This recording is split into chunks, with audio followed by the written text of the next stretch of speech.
Netik sen Maskavas propagandas kanālis skaļi reklamēja profesora Igora Panārina prognozi, ka 2009. gadā ASV pārņems pilsoņu karš, bet 2010. gadā tās sašķelsies 6 daļās. Šī prognoze izplēnēja. Tagad, it kā atbildes gājienā, ASV politologs Pols Gobls Latvijas žurnālam ir stāsta par Krievijas norietu un pauž, ka 20 gadu laikā lielvalsts iziršot.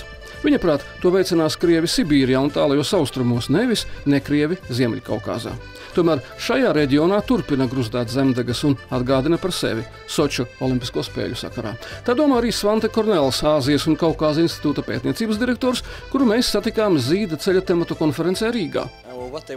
Ko vispār Krievijas valdība domāja, kad par Ziemas olimpisko spēļu vietu tā pieteica rajonu, kurā nav nopietnas ziemas un kura tūmā ir organizēti dumpinieki? Kremlis izlēma, ka Ziemeļkaukāza problēma ir atrisināta, taču vardarbība tur apsīkst un periodiski sāsinās. Krievijas valdība nav spējusi to izbeigt. Vai pētnieks pieļauj, ka sporta svētkiem uzbruks bruņotas bandas, lai liktu par sevi runāt? Vai spītējot drošības pasākumiem, iespējami terora akti citviet, kamēr drošībnieki koncentrēsies uz Sočiem? Tur, kur pastāv aktīva nemiernieku kustība un neapstrīdams mērķis – olimpiskās spēles, es būtu pārsteigts, ja šāds scenārijs nepiepildītos.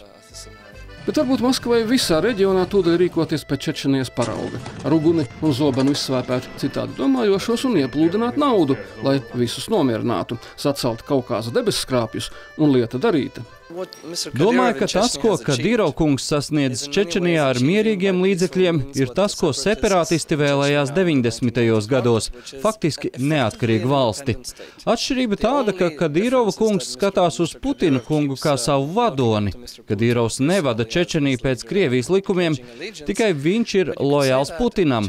Protams, naudas injekcijas viņam palīdz. Nesen daudzi pirmoreiz ieklausījās, kas ir Dagestāna. Šajā Krievijas republikā pērn pusgadu pavadīja viens no Bostonas spridzinātājiem. Dagestāna atgādina Čečeniju pirms 10 gadiem, un pašlaik tur pieņemas spēkā organizētas islāmistu radikāļu grupas. Korupcijas apmēri liedz cilvēkiem ticību taisnīgumam. Daudz dagestānieši labāk pievienojas džihādistiem. Dagestāna atšķiras no Čečenijas, kur dominē viena etniskā grupa. Pēdējos 20 gados tur valdīja stabilitāte. Tāda, ka 12 cilvēki stāv aplī un cits citam pie galvas tur pielādēti ieroci. Ne mazākās kustības. Dagestānā ir gan klanu, gan daudzo tautību apstākļus. Ja tā sašķelsies, tā nebūs kontrolējama. Vēl nesen Ziemeļkaukāza klani bija ļoti noderīgi Kremlim. Tos ilgstoši uzskatīja par stabilizējošu apstākli, autoritārās varas bāzi uz vietām. Korupciju, organizēto noziedzību Ziemeļkaukāzā nevar izskaust, kamēr nav atrisināta visas Krievijas problēma. Kamēr pastāv sistēma, kas dibinātu uz KGB mentalitāti un valsts vadīšanu saistīta ar feodālu tipa varas sadali, bāzēs uz naftu un gāzi, reģiona problēmas neizzudīs. Bet ja pie varas būtu Jeļcins un viņa komanda, vai Ziemeļkaukāzā būtu citādi? Smagās drošībnieku kontrolētās varas vertikālis iespējams nebūtu, bet citādi diez vai. Jeļcina sistēma balstījās uz vietējiem klaniem, cilvēkiem, kuri bija autoritātes. Tipisks piemērs – ģenerālis Ruslans Auševs, kuram Ingušijā izdevās saglabāt stabilitāti, bija populārs un prata palikt ārpus Čečenijas kara. Bet Kremlis viņu nekontrolēja.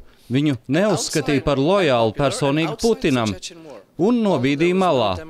Kad Krievijas valdība atceļ līderus ar stingru vietējo bāzi, bet ieceļ ingušu, kabardietu vai citu, kuram nav dziļu vietējo sakņu, un viņš ir tikai lojāls Kremlim, stāvoklis stipri pasliktinās. Ziemeļkaukāzs ir neatrisināmām problēmām pilnas lielās musulmaņu pasaules gabals. Tā iekšējās grūtības un sadursmes savos plašākajos mērķos izmanto agresīvie islāmistu fundamentālisti, džihādisti. Bet ir iespējas, ka rietumu pasaulē šis reģions liekas par tālu, lai tā uztrauktos. Ziemeļkaukāzam netiek pievērsta pienācīga uzmanība. Eiropa apzinās, ka var maz ko ietekmēt. Krievi greizsirdīgi uztver jebkādu rietumu iejaukšanās formu Ziemeļkaukāzā. Neviens nevēlas lieki sarūktināt Putina Krieviju un nodarboties ar to. Lai nezaudētu Ziemeļkaukāzu un nepieļautu valsts sairšanu, Krieviem atliek aizvien spēlēt vecāko brāļu lomu un turpināt piebarot jaunākos ģimenes locekļus. Nevelti etnisko Krievu vidū aizvien populārāka kļūst ideja par atbrīvošanos no Ziemeļkaukāza.